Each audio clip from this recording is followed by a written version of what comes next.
mais nos ensina é sair do lugar.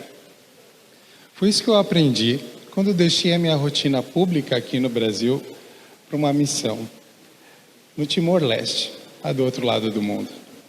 Lá eu me vi fazendo perguntas que nunca havia sido feitas a mim mesmo e tendo respostas sobre algumas questões que ainda me causam alguma questão. 3 principalmente: pertencimento, identidade e as marcas invisíveis que o colonialismo nos deixou. Vou falar um pouco do Timor-Leste. Timor-Leste é um país muito sofrido, mas que foi marcado também por guerras, reconstruções e por promessas, principalmente. Timor-Leste fica no sudoeste da Ásia, num ponto que divide espaço junto com a Indonésia. Ele teve o seu primeiro momento de independência somente em 1974. E depois disso, 9 dias depois, ele foi brutalmente invadido pela Indonésia. Quando eu uso a palavra brutal é porque foi mesmo. A Indonésia ateou fogo em todos os prédios públicos e dizimou parte da população. E eles retomaram a independência, então, somente em 2002, com a ajuda de uma missão da ONU. Ou seja, o Timor-Leste é um dos países mais jovens do mundo. Tem um dado importante: Timor-Leste foi colonizado por séculos pelos portugueses. E de colonização nós temos lugar de fala. Pois bem, tem um dado do Timor-Leste que é o que a gente vai tratar hoje. Ele é um país que fala muitas línguas. Uma de cada tribo, uma de cada aldeia, de cada estado do Timor-Leste. Mas todas elas se concentram em um único idioma, que é o Tetum. Um idioma belíssimo, que é pautado na gentileza. No Tetum, as pessoas se chamam de irmãos e irmãs na rua. E, para vocês terem um exemplo, eles se cumprimentam dizendo: Mão, mana, pia kalai, que significa como você se sente hoje. Um dado importante também dizer é de que o idioma oficial do Timor-Leste é o português. E aí vem o desconcerto.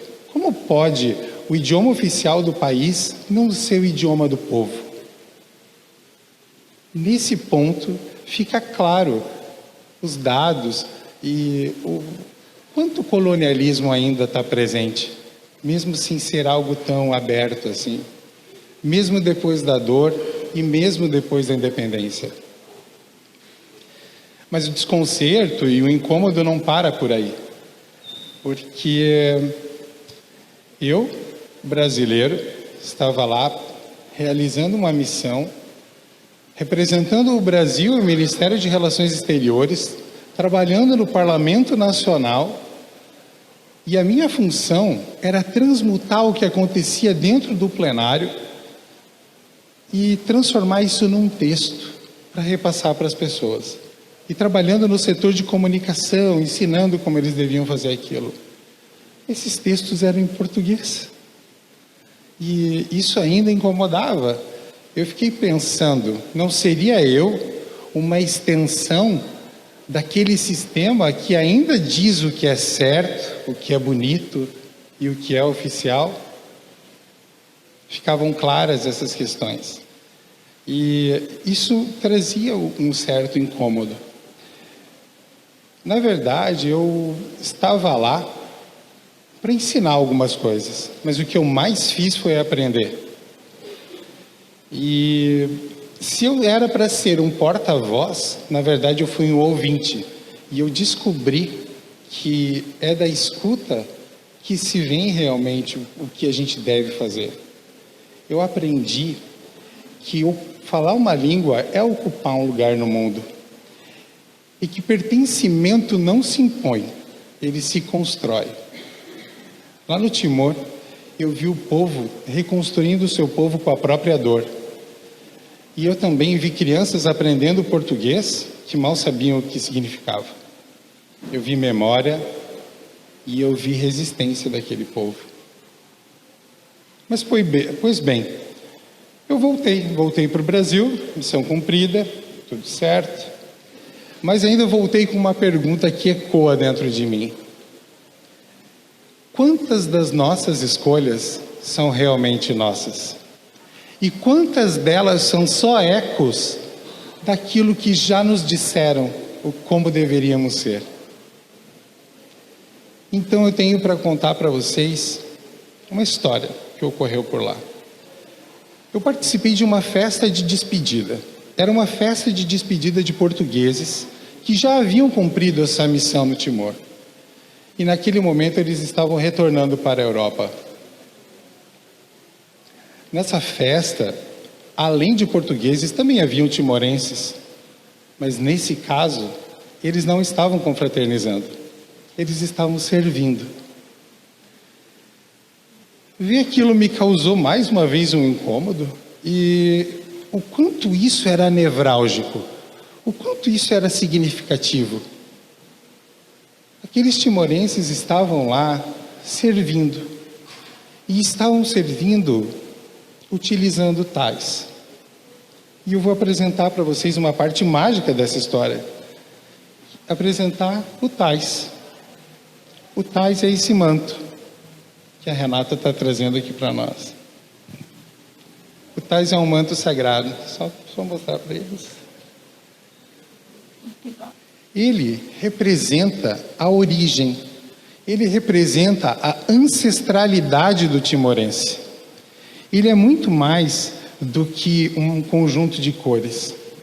Ele demonstra de onde você vem, de qual tribo você pertence, quem você é. Obrigado. O tais, ele é muito mais do que isso. Ele é um símbolo e uma determinação diplomática. Ele é oferecido a chefes de Estado, aos papas que já visitaram o Timor-Leste, por ser um dos países mais católicos do mundo. O tais é tão importante que ele é utilizado em casamentos. Você é envolto no seu tais no momento do seu funeral. Ele é até mesmo dado como dote. Naquele dia, os timorenses estavam usando tais para servir. Então me perguntei, até que ponto tem como se construir pertencimento quando você faz uso de um símbolo tão importante somente para agradar quem ainda se acha superior? E ainda mais, como se constrói identidade quando o seu símbolo de identidade, o seu símbolo de ancestralidade está ali para alimentar a submissão? Esse é o X da questão. Sabem, eu trabalho na Prefeitura de São Francisco do Sul. Trabalho com leis, com gestão pública, com orçamento. E eu descobri que nada disso faz sentido se não fizer sentido para as pessoas. Nada disso faz sentido se não respeitar suas histórias, se não respeitar quem elas são, de onde elas vêm, a língua que falam. Eu, Angelino, falando em pertencimento, pertenço ao mundo, mas eu pertenço também a São Francisco do Sul. E é por isso, e somente por esse motivo, que eu estou aqui para contar essa história. E fazer uma pergunta para vocês nessa noite. De onde vem o que você faz? E para quem isso realmente serve? Muito obrigado.